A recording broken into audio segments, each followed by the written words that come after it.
Have you ever thought about this? That the thing you've been replaying in your mind for months, does the person who said it even remember it anymore? Probably not. But you're still reliving that night, that conversation, that betrayal over and over again, inside your head, alone. This is Rahul's story. And maybe it's your story too. Nestled in the hills of Himachal was a small, quiet village, green, peaceful, where the sun rose late and hid early behind the mountains. In this village lived Rahul, a 28-year-old young man who appeared cheerful on the outside, but carried a strange, heavy weight on the inside. Rahul was intelligent, well-educated, kind. People liked him. But Rahul had one habit that never gave him peace. He could not forget. 2 years ago, his childhood friend Vikas had betrayed him in a business deal. The money was gone, but that wasn't the real wound.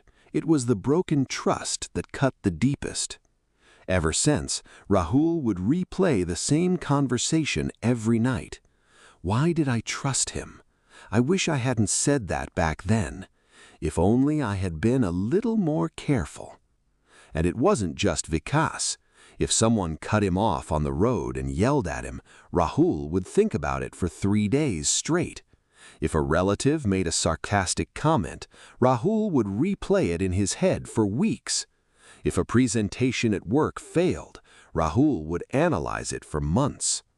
His sleep was ruined. His relationships were suffering. His mother stayed worried. And the worst part, he knew it was wrong, yet he couldn't stop.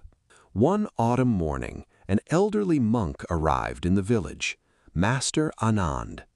People said he had once been a successful businessman. Then he gave it all up. Some said he had suffered a great loss. Others said that he had found enlightenment. But whatever it was, his eyes held a strange kind of peace. The kind of peace that comes after walking through a storm, not from avoiding one. Rahul went to him. He told him everything. Vikas's betrayal, the sleepless nights, the endless loop of thoughts he couldn't escape. Master Anand stayed silent for a long time. Then he looked down at the ground, bent slowly, and picked up a small granite stone, just the right size to fit in a fist. He held it out toward Rahul. "Hold this." Rahul took it. "How does it feel?" "Light," Rahul said, slightly confused. "Good. Now keep holding it for 10 minutes. The two of them sat there. The mountain breeze kept blowing. The leaves kept rustling. 10 minutes later, Master asked, "How does it feel?" "A little strange, but still okay." "Now, hold it for 1 hour." Rahul looked at him in surprise, but didn't argue. After a while, his fingers began to stiffen. Pain crept into his wrist. His hand started to tremble. "Now?" asked the master. "It hurts. My hand is tired." Master Anand smiled, that calm, deep smile that only those who already know the answer can smile.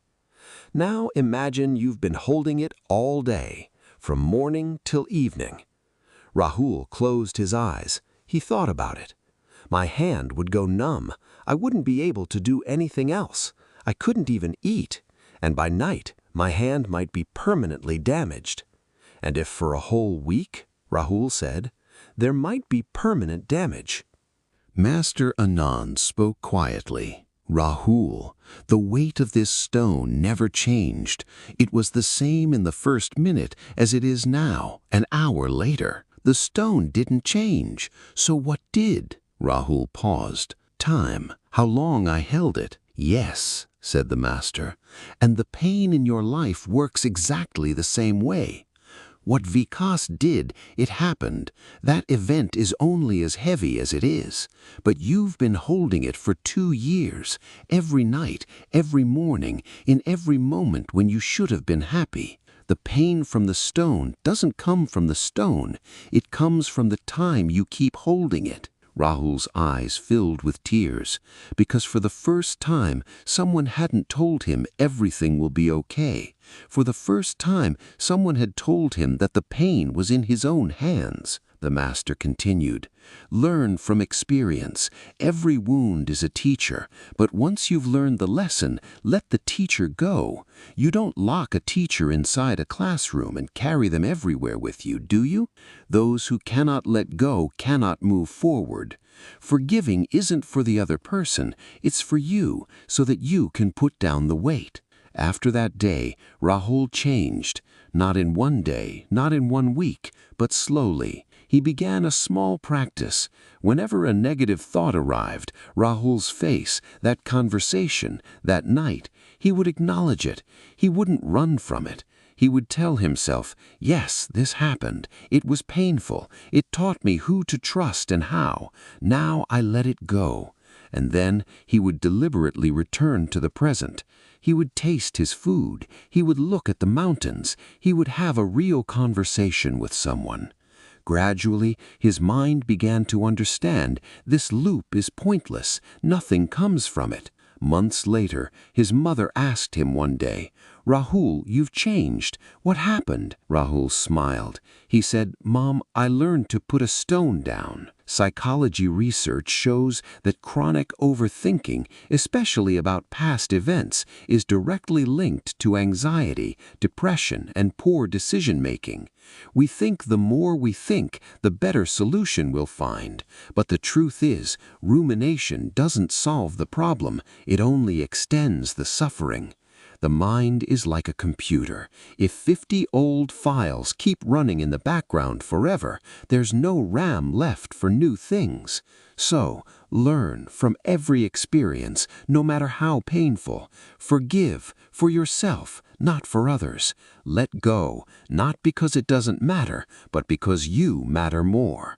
Is there a stone in your hand, too? Maybe it's time to put it down.